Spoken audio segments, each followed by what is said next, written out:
Hi all, welcome to Vethan Parthiban YouTube channel. இன்றைக்கி நம்ம என்ன ரெசிபி பார்க்க போகிறோம் அப்படின்னு பார்த்தீங்கன்னா, ராகி அடை தான் பண்ண போகிறோம். ஸோ இது ரொம்ப ரொம்ப ஹெல்த்தியான ஒரு டிஷ்ஷு. டயட் ஃபுட்டாக கூட நீங்கள் இதை எடுத்துக்கலாம், குழந்தைங்களுக்கு கொடுக்கலாம், பெரியவங்க சாப்பிடலாம். அவ்வளோ சூப்பரான டிஷ்ஷு. இதுக்கு தேவையான இன்க்ரீடியன்ட்ஸ்லாம் ஃபஸ்ட் கமெண்ட்டில் பின் பண்ணுறேன். வாங்க வீடியோக்குள்ளே போகலாம்.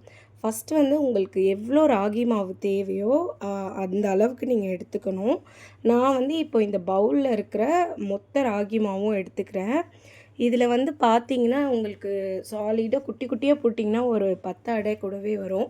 பெருசாக போட்டிங்கன்னா ஒரு 6 அடை வரும் தாராளமாக. ஒரு அடை சாப்பிட்டாலே போதும். பெரியவங்களாம் வயிறு நல்லா ஃபில்லிங்காக இருக்கும். ஸோ இது ரொம்ப சிம்பிள். எப்படின்னு சொல்கிறேன். அந்த ராகி மாவு நீங்கள் உங்களுக்கு எவ்வளோ தேவையோ அந்தளவு எடுத்துகிட்டு அதுக்கு வரமிளகா, அதுக்கப்புறம் பொடி பொடியாக நறுக்கின வெங்காயம், அதுக்கப்புறம் க்ளீன் பண்ண முருங்கைக்கீரை. இது ரொம்ப சூப்பராக இருக்கும். ஸோ அதை மிஸ் பண்ணாமல் ஆட் பண்ணிக்கோங்க. வெங்காயம் உங்களுக்கு நிறைய போட்டால் பிடிக்கும் அப்படின்னா நீங்கள் நிறைய கூட சேர்த்துக்கலாம். அதுக்கப்புறமா இதுக்கு தேவையான அளவு உப்பு. அவ்வளோதான் இதோட இன்க்ரீடியன்ட்ஸு, வேறு எதுவுமே கிடையாது. இதை ஃபஸ்ட்டு நல்லா மிக்ஸ் பண்ணிக்கணும் ஒன்றோட ஒன்று. அதுக்கப்புறமா கொஞ்சம் கொஞ்சமாக தண்ணி ஊற்றி பிசையணும். நல்லா லூஸாக அடை தட்டுற பதம் அளவுக்கு நீங்கள் தண்ணியை ஊற்றி பிசையணும். நான் கொஞ்சம் கொஞ்சமாக தண்ணி ஊற்றி பிசைகிறேன். அப்படின்னா தான் உங்களுக்கு ரொம்ப லூஸாக ஆகிடாது மாவு. ரொம்ப லூஸானால் உங்களுக்கு கொஞ்சம் கஷ்டமாக இருக்கும். ஸோ இந்த அளவு தான் உங்களுக்கு பதம். நான் இப்போ எடுக்கும்போது காட்டுறேன் பாருங்கள். இதோ இப்படி இருக்கணும் அந்த பதம்.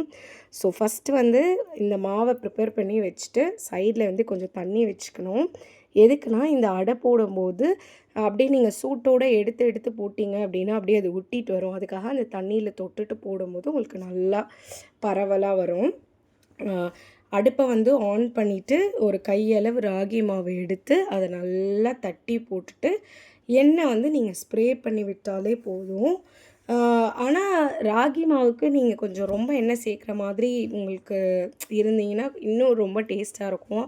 பட் நம்ம டயட் ஃபுட்டாக சாப்பிடும்போது ரொம்ப எண்ணெய் சேர்க்க மாட்டோம் இல்லையா, அதனால் ஸ்ப்ரே மட்டும் பண்ணிக்கிறோம். ஸோ ஒரு சைடு நல்லா வெந்ததுக்கப்புறமா இன்னொரு சைடும் இங்கே பாருங்கள் எப்படி வெந்திருக்கு அப்படின்னு. இன்னொரு சைடும் நம்மளுக்கு நல்லா வேகிறதுக்கு 2 சைடும் எண்ணெயை ஸ்ப்ரே பண்ணி மட்டும் விட்டுக்கிறோம். அதுக்கப்புறம் திருப்பி போட்டோம் அப்படின்னா நம்மளுக்கு முறுன்னு ஒரு சூப்பரான ராகி அடை ரெடி ஆகிடுச்சு.